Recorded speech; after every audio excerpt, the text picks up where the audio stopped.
But you look at the polling. Our NBC News poll released late in the week, 50% of those asked oppose a military strike. The British vote in Parliament failed as a vote for military strikes. And the abrupt shift now, does it undermine U.S. credibility, or will it be seen as careful deliberation?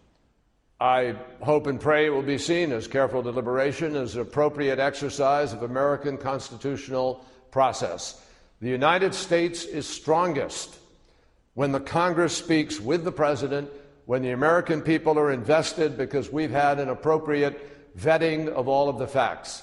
Let me just add this morning a very important recent development that in the last 24 hours we have learned through samples that were provided to the United States and that have now been tested from first responders in East Damascus, and hair samples and blood samples have tested positive for signatures of sarin.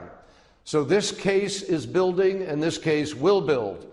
And I don't believe that my former colleagues in the United States Senate and the House will turn their backs on all of our interests, on the credibility of our country, on the norms with respect to the enforcement of the prohibition against the use of chemical weapons, which has been in place since 1925. The Congress adopted the Chemical Weapons Convention.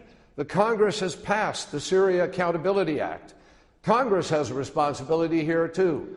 And I think that Congress will recognize that and realize that our interests with respect to Iran, we are hoping we have a diplomatic resolution of this standoff on the nuclear program in Iran. But if we don't, Iran will read, importantly, what we decide to do with respect to the enforcement of this convention in Syria. Likewise, Israel.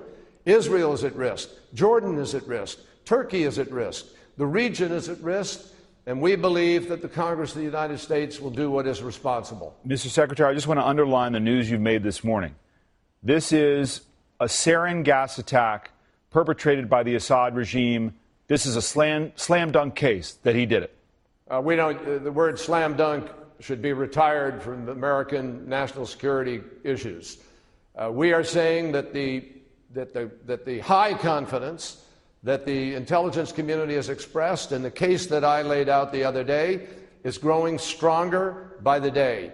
We know where this attack came from. We know exactly where it went. We know what happened exactly afterwards. We know the preparations were being taken before for this attack. We know that people were told to use their gas masks to prepare for the use of a chemical barrage.